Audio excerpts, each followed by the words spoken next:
Bonjour et bienvenue au Balado des Curieux. Cet épisode est enregistré à l'école Félix Leclerc. Je m'appelle Shaima Olga et je serai votre animatrice. Pour cet épisode qui aura sujet pour les femmes importantes de Montréal, nous allons aborder divers aspects de ce sujet avec nos journalistes Shaima Olga. C'est parti, bonne écoute. Jeanne Mance. Jeanne Mance naît le 12 novembre 1606 à Langres en France. Morte le 18 juin 1673 à Montréal et une ancienne pionnière et aussi une ancienne infirmière de la Nouvelle-France. Elle a fondé et dirigé l'Hôpital de Dieu. En plus d'être la première infirmière laïque au Canada, en 1642, Mance a navigué vers la Nouvelle-France et c'est Jeanne Mance et Paul Chomedey de Maisonneuve qui ont fondé Montréal en 1642. Paul de Chomedey prend possession de l'île de Montréal en mai 1642. Lui et Jeanne Mance y arrivent avec 35 hommes de tous les métiers. Marie-Joseph Angélique. Marie-Joseph Angélique est née en 1609 au Portugal. C'est une ancienne esclave noire venue en Nouvelle-France pour travailler dans des champs de manioc. Elle avait eu 3 enfants avec un esclave blanc, mais malheureusement, quelques jours après leur naissance, sont morts.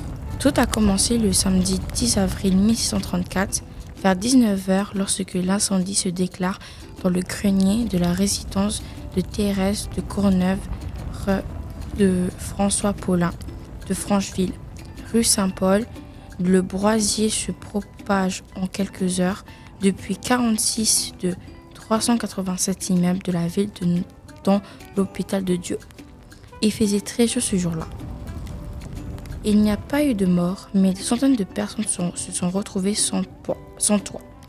Très vite, les soupçons se tournaient dans toute la ville en disant que c'était Marie-Joseph Angélique qui avait allumé le feu. Arrivé en cour, ça a pris 6 semaines pour avoir un témoignage. Après tout ce monde à avoir témoigné, Marie-Joseph Angélique n'avait pas le droit d'avoir un avocat. Elle devait se défendre toute seule. La dernière personne à témoigner était une fillette de 5 ans qui s'appelait Marie-Annabelle. Elle affirme avoir vu Marie-Joseph Angélique monter au grenier avec une pelle remplie de bois avec des briquets. Marie-Joseph Angélique se pendait devant la fille avec un bonbon en lui disant « Qui t'a dit de dire ça, ma petite ?» Un silence dans la salle. Tout le monde la regardait. Le lundi 21 juin 1734, Marie-Joseph Angélique est braquée dans un fourneau vidange et trouillée devant l'église paroissiale. Pour faire une amende honorable, elle est exécutée sur place publique près des lieux ravagés par l'incident. On l'avait décapité la main et l'avait brûlée devant elle. Les cendres de son corps ont été jetées du 4 côtés du vent. En Nouvelle-France, il n'y avait pas de spectacle. Donc pour eux, c'était ça le beau spectacle. Irma Levasseur. Elle a fondé l'hôpital Sainte-Justine. Irma Levasseur a créé l'hôpital Sainte-Justine. Elle a dû partir aux États-Unis parce que les femmes avant n'avaient pas le droit d'aller à l'école de médecine. Elle avait juste 17 ans quand elle était partie aux États-Unis pour faire ses études. Après des longues années aux États-Unis, elle a pu finalement devenir médecin, mais a dû se battre pour avoir un métier.